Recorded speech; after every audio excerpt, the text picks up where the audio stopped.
So this is Amy, who we're at the Nutritional Frontiers show here today, and she came to me with this great story of how the test has not only worked for her clients, but also herself. So Amy, with that intro, over to you.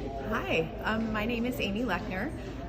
In 2014, I had extreme contact dermatitis, and I'm a hairstylist by trade and a traditional naturopath. So I knew about holistic remedies, but nothing really was helping my problem. I went to the doctor and the dermatologist, and he said to do steroid cream, which wasn't really going to be an option for me. So I did the fit test to see what foods I was sensitive to.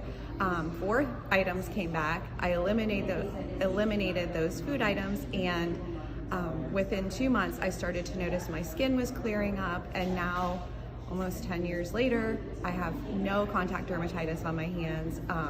If I eat some trigger foods, I'll notice a little flare, but I can manage that pretty well. Within a week it calms down, but it's nice to know like exactly what foods to avoid, because then you can have a targeted healing approach for your body.